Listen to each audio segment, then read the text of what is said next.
අයිබෝන් Cooking with Kushi YouTube channel එකට ඔයාලව ආදරයෙන් පිළිගන්නවා. ඉතින් මම අද ඔයාලට කියලා දෙන්න යන්නේ අමුද්‍රව්‍ය දෙකෙන් රසම රස එක් fried rice එකක් හදාගන්න විදිය. මේ fried rice එක හදාගන්නේ අපි වෙනදා fried rice හදන විදියට නෙමෙයි. මේක වෙනස්ම විදියේ fried rice එකක්. ඉතින් මේ fried rice එක හදන්න මොනවද ඕන කරන්නේ? මේක හදන්නේ කොහොමද කියලා අපි මේ වීඩියෝ එකෙන් බලමු. අපිට මේක හදාගන්න අවශ්‍ය කරන්නේ ලුණු කොළ. ලුණු කොළ මම මේ විදියට සුදු පාට කොටසත් කොළ පාට කොටසත් වෙන විදියටයි කපලා තියෙන්නේ. මේ විදියට ලුණු කොළේ අරගෙන කොළ පාට කොටස වෙනම කපා ගන්න. ඊට පස්සේ මෙන්න මේ හරියේ ලුණු ගෙඩි වෙන් කර ගන්න ඕනේ.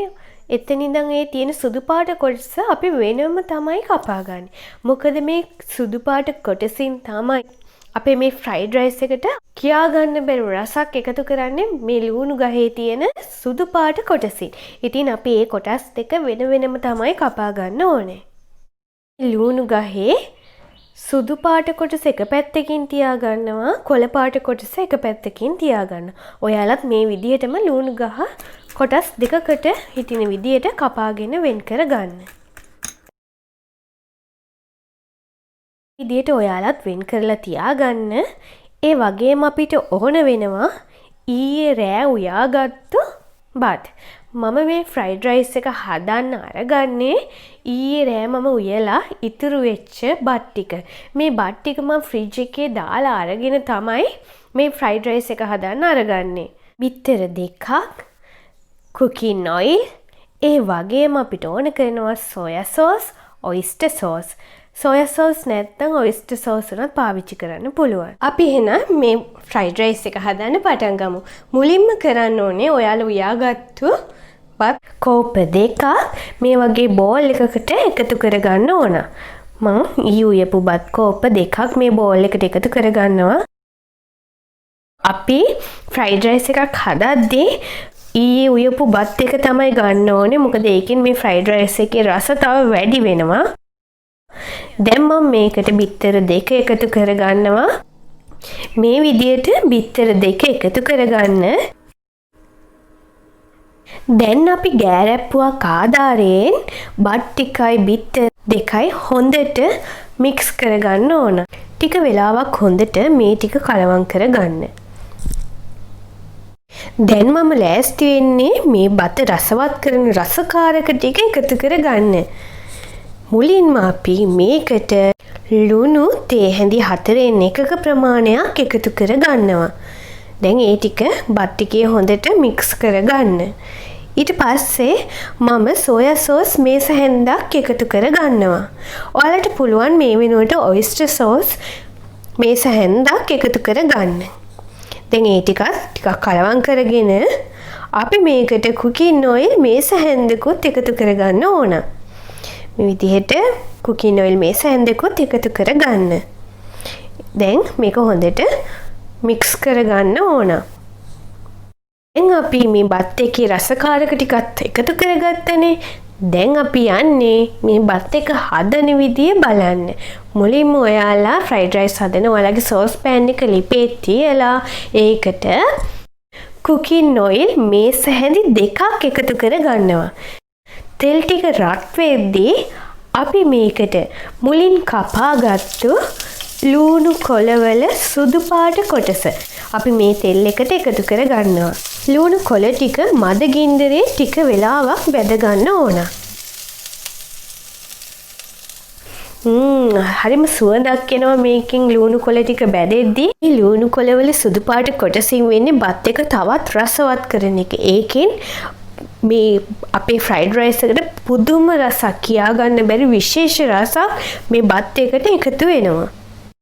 දැන් මගේ ලුණු කොළ ටික බැදලා තියෙන්නේ. මම ඒ ටික මේ විදිහට pan එකේ පැත්තකට කරගන්නවා. දැන් අපි බත් ටික මේ pan එකට එකතු කරගමු. දැන් ටිකක් ගින්දර වැඩි කරගන්න. ගින්දර වැඩි කරගෙන තමයි අපි මේ බත් එක හදාගන්න ඕනේ. මොකද මේකේ තියෙන බිත්තර ටික හොඳට බැදෙන්න ඕන නිසා.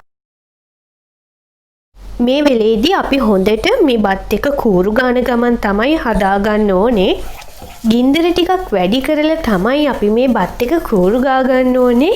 මොකද අපේ බිත්තර ටික හොඳට ෆ්‍රයි කරගන්න ඕන නිසා.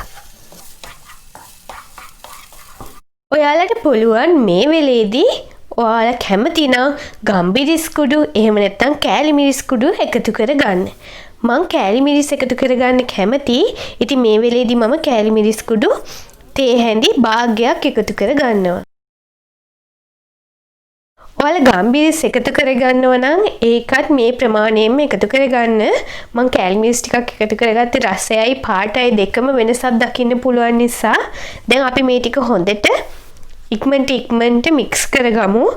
ඔයාලා මේ වෙලේදී ගින්දර අඩුවෙන් තියාගෙන තමයි මික්ස් කරන්න ඕනේ. දැන් මම ඒකටම ලුණු කොළ ටිකත් එකතු කරගන්නවා.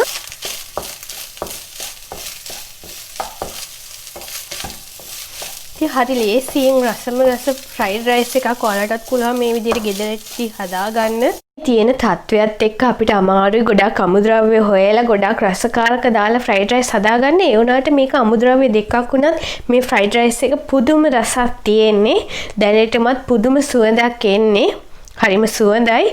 ඉතින් ඔයාලටත් තේරෙයි මේ ෆ්‍රයිඩ් රයිස් එක හදාද්දි මේක කොච්චර සුවඳයිද, ඒ වගේම කොච්චර රසයිද කියලා.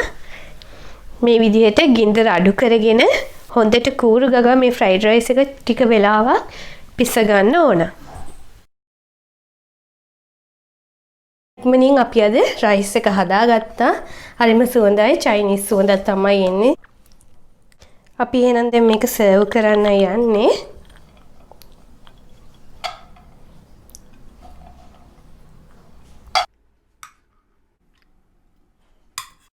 ඉතින් මේ තියෙන්නේ අද මං හදපු චයිනීස් රසති එක් ෆ්‍රයිඩ් රයිස් එක. ඔයාලට පුළුවන් ඔයාලා කැමති ආකාරයෙන් මේක සරස ගන්න.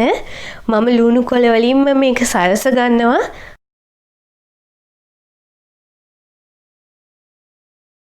ඔයාලත් රස ෆ්‍රයිඩ් රයිස් එකක් හදලා ඔයාලා හදපු ෆ්‍රයිඩ් රයිස් එකේ ෆොටෝස් ඔයාලට පුළුවන් මගේ Facebook page එකට ෂෙයා කරන්න. මාත් එක්ක ඒ ෆොටෝස් බෙදා ගන්න.